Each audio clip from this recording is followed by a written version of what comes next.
Hi, this is Munson with Munson Music, and we're going to talk about how you could play a song called Mr. Brightside by the Killers. And we're going to end up capoing on first fret to kind of match the recording. We're going to walk through a lot of the licks in root position.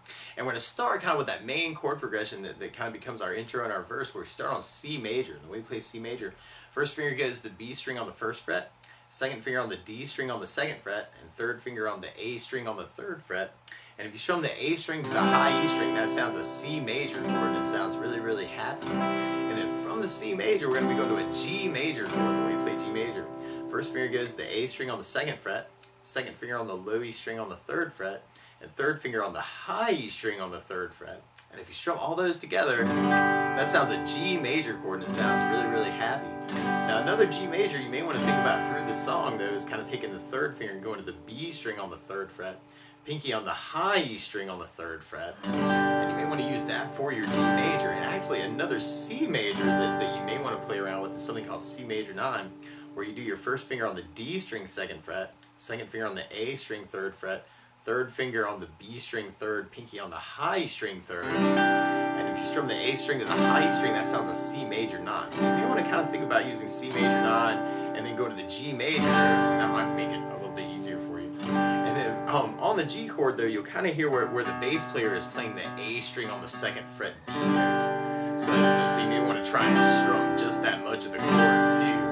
And then from there, we go into an F major chord. We'll talk about a really easy way to play that. But if you know the bar F major, you do your first finger across the entire first fret, second finger on the G string on the second fret, third finger on the A string third fret, and the pinky on the D string third fret. And if you strum all those together, that sounds an F major chord, and it sounds really, really happy. And a good substitute for that is something called F major 7. And the way you play F major 7, first finger goes to the B string on the first fret, second finger on the G string second fret, third finger on the D string on the third fret. And if you strum the D string to the high E string, that sounds an F major 7. It sounds really, really groovy happy. So you kind of got that C, G, F, F. It's kind of our intro progression and also kind of our verse. Now there's some cool licks around that C chord where you can play the A string third and the G string and then first fret on the B, and then go back to the A string and then open G. I'm kind of cheating this a little bit, but I think it sounds good. So you go third fret on the B string, first fret on the B string, and then open G. So kind of 3 0 1 3 0 3 1 0 is kind of a little arpeggio you may want to kind of think about around the C chord. And then if you go to second fret on the A string as kind of your bass note, you could kind of almost do that same lick, that 2 0 1 2 0 3 1 0, kind of around the G. And then from there we could kind of go to the F and do the low E string for the bass, D string on the third, first on the B string, and then kind of throw in that same 3 1, but then do the third on the D string lick. So 1 3 1 3 3 1 1 3, and then we could kind of do that lick again for the kind of our other F. So you may want to think about kind of using those licks through the tune, or just to kind of intro the tune could be a cool thing too. So just kind of food for thought. Now something else you could do is you could kind of work that as kind of an 8 down on each one, and that would sound kind of heavy. And you could kind of take the flat of your right hand and lay it down on top of the saddle to kind of get a muted quality out of the chord too. So that might be kind of a cool way to kind of work it too. Or you could kind of use a strum pattern. A lot of times to support my voice, I like using strum patterns so I don't have to concentrate on what the right hand's doing. And one of my favorite strum patterns for a 4/4 like this is down, down, up, up, down, up. So if you took the C and just tried that, like you have C, down, up, down, up, C, down, down, up, down, up, C, down, down, up, down, up, C, down, down, up, down, up. So we try that through our verse progression. We have C, down, up, down, G, down, down, up, down, up, F, down, down, up, down, up, F, down, down, up, down, C, down, down, up, down, G, down, down, up, down, up, F, down, down, down, up, down, down, up, down. Then we basically be repeating that until we get to our pre-chorus. On our pre-chorus, we go to an A minor chord. And the way you play A minor, first finger goes to the B on the first fret, second finger on the D string second fret, the third finger on the G string second fret. And if you strum all those together, that sounds an A minor chord. It sounds really, really sad. And then from the A minor, we go to G. And then from the G, we go to the F major chord. We kind of hang out on the F 4 times at the end. So So you could kind of work that as kind of your downs on each one. You'd have A minor, G, G, F,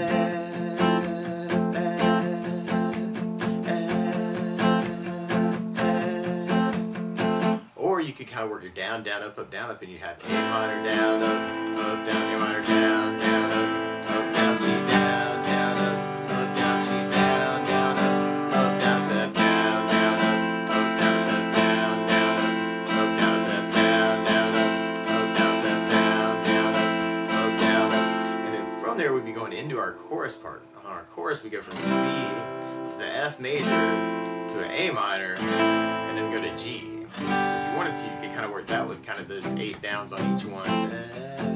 A minor, G. Or you could try that with the down, down, up, down, up. You'd have C, down, up, down, up, down, down, up, down, A minor, down, down, up, down, G, down, down, up, down. And it would basically be repeating those parts through the song. Now the weird part is to play along with the Killers, instead of starting on a C major, they're starting on a D flat major. So to play along with the recording, what you want to do is take a capo, and if you put the capo on 1st fret, then now your C is really a D flat major, your G is really an A flat major, your F is really a G flat major, and your A minor is really a B flat minor. But to take it from the very beginning, you might want to kind of think about using those intro licks kind of at the very beginning. Could be a very cool way to kind of intro the tune if you're kind of working out or digging on those. And I know that F is kind of a pain in the butt, but it sounds good, right? So you might want to kind of play around with those. Or we could kind of work our downs through that. C, G, F, F, C, G,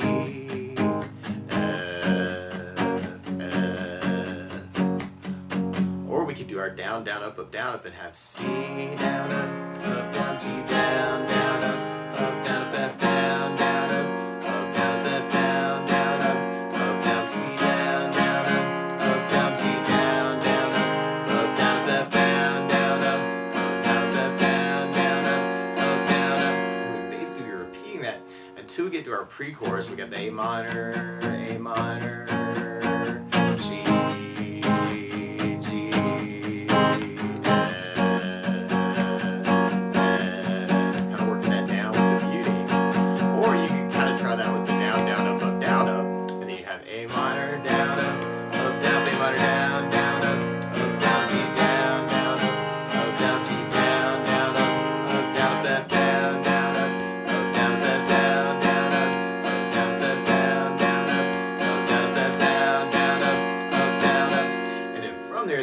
into our chorus part. We could do that with the downs too. C, F, A minor, G, C, F, A minor, G. Or we could kind of try our down, down, up, and have C, down, up, down, up, F, down, down, up, down, A minor, down, down, up, down, G, down, down, down, C, down, down, down, F, A minor, down, down, down, G, down, down, down.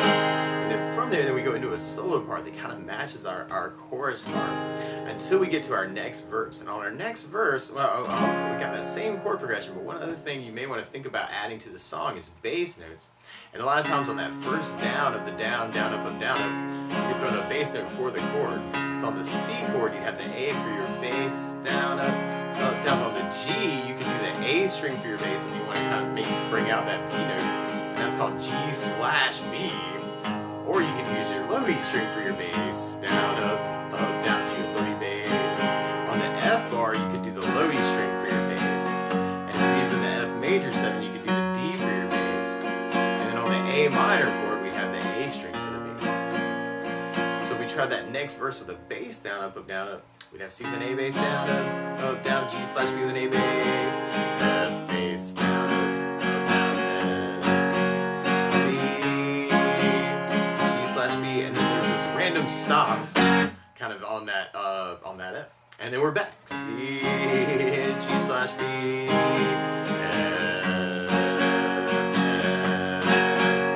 C, G slash B, F,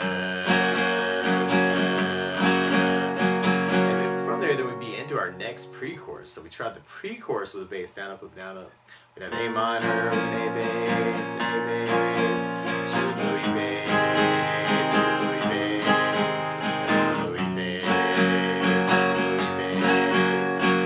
Louis bass, Louis bass. Or you might want to kind of try and kind of take all those little things that we're kind of doing and kind of mix them up into kind of how you want to kind of cover it too.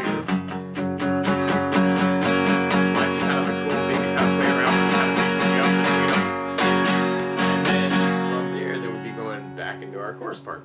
So we tried that with a bass, down, up, up. We'd have C, F, A minor, A bass, G with Louis bass, C with an A bass, F bass, down, up, A minor, G, C, F, A minor, G, C.